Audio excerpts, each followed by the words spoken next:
Mabuhay Luzon, Visayas, Mindanao, Mega Manila at World. Ako po si Snow Padua. Ako po si DJ Bobby Udulio. At kami po nandito ngayon sa Vigan, Ilocos Sur kung saan atin pong tututukan ang panimula ng 2017 LBC Ronda Pilipinas.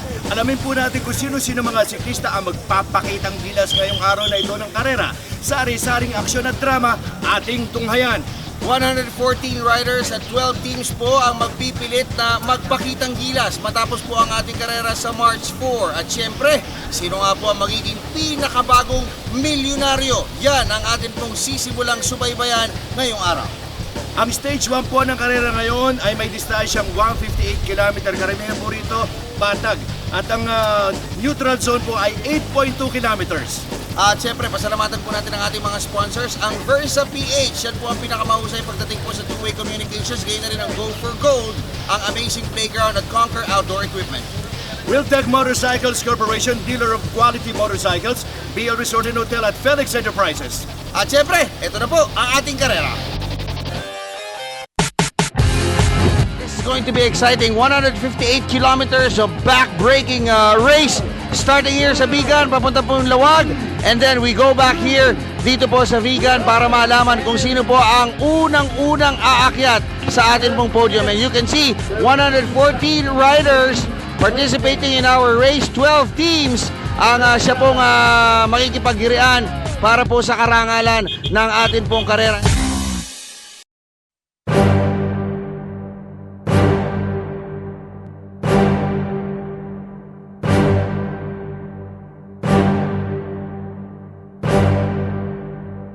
Patag, subalit malakas na hangin ang inaasahang kakaharapin ng ating siklista sa unang salvo ng 14th stage 26th Day LBC Ronda Pilipinas.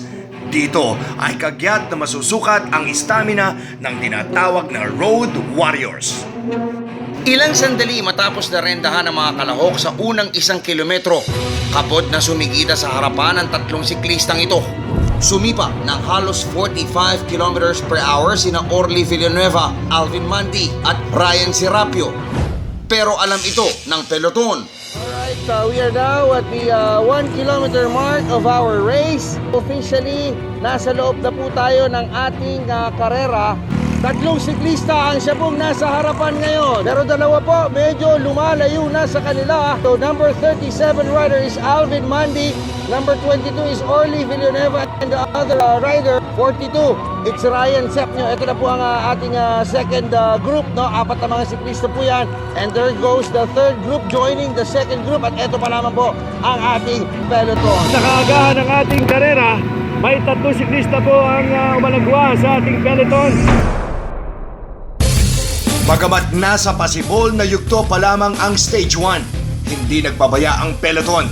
4 na siklista ang kanilang pinakawalan upang tugisin ang 3 nasa harapan. Habang tumitindi ang sikat ng araw, lalo namang tumataas ang temperatura sa main bunch. Sa pagkakabuo ng 8-man first group, tumayo namang gatekeeper sa peloton si Philippine Navy Standard Superstar Lloyd Lucien Reynante. Kitang-kita sa video na ito kung paano parang asong gwardyado ni Reynante ang harapan ng main group at sinasakmal ang mga pilit tumatakas. Naging mautak naman ang first group dahil sa alam nilang mahaba pa ang rutang tatahakin. Minabuti ng mga ito na mag-relax sa patag na bahagi at maghintay ng dagdag na puwersa. Sa pagtungtong ng 60 km mark sa Badok, Ilocos Sur, lumobo na sa 15 ang bida sa first group. Ito ay kinabibilangan ng mga orihinal na sina Serapio, Villanueva, Mandi, Jayba Pagnanawon, Reynaldo Navarro, Joshua Bonifacio, Ronald Lumotos at Richard Nebres na sinamahan na nila Reynante, Rudy Roque, Jay Lampawog, Archie Cardana, Ranlin Maglantay, James Paulo Fairfas, Ismael Grospe at Michael Ochoa. 5 sa 15-man first group riders mula sa Philippine Navy Standard. Ang kanilang agwat sa chasing peloton, 1 minute and 34 seconds.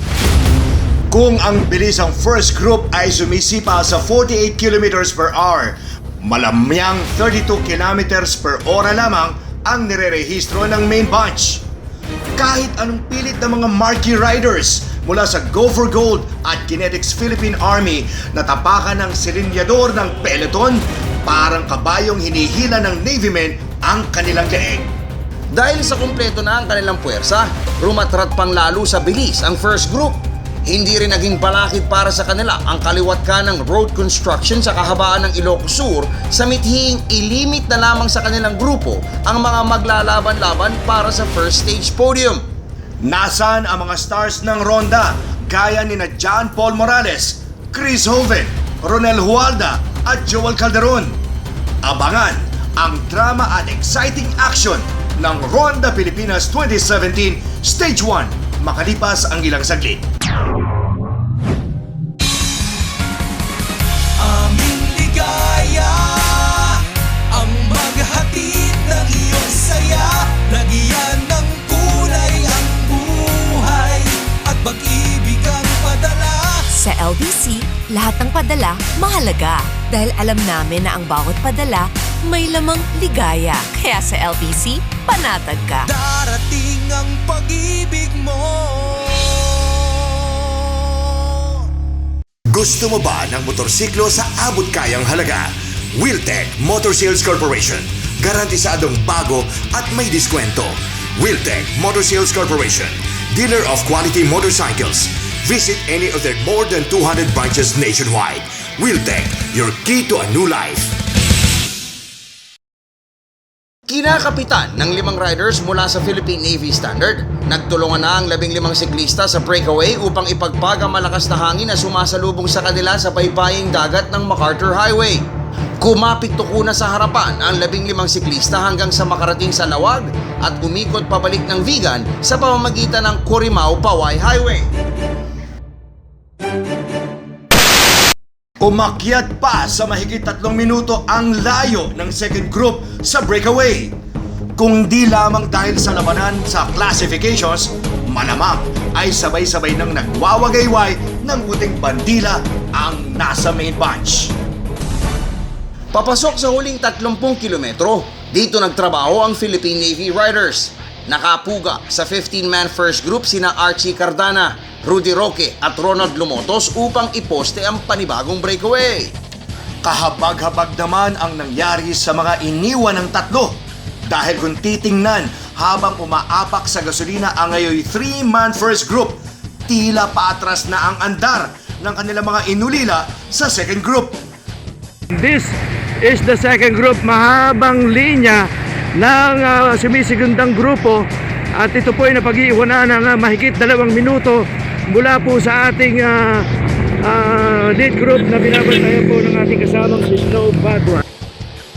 From the Philippine Navy, sila po ngayon mga kaibigan ay lumalagay na nasa 1 minute ahead of the change group. Sa kanilang paghiya sa huling yugto ng Stage 1, nagagawa pa ang magkwentuhan tungkol sa bagnet at vegan longganisa ng 3 siklista sa harapan.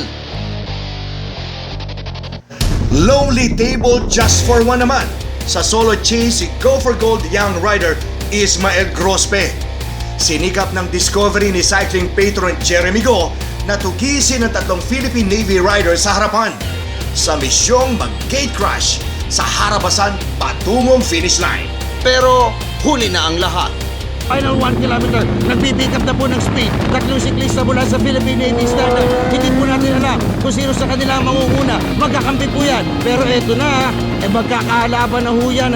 They are now into a rivalry among themselves dahil nga po sa cash prize na ipamimigay dito po sa unang tatapos sa ating pong stage number 1 at 100 meters to the finish line. Can we see a rivalry? Can we see a dominance from one of them? Mukhang wala mga kaibigan. Sabay na sabay pong tatawid sa finish line. Ito tatlo but mukhang ito pong si Ronald Lumotas ang una pong tumawid, followed by Rudy Roque and then Archie Cardana. What a superb display of performance para po sa mga siklista ng Philippine Navy Standard.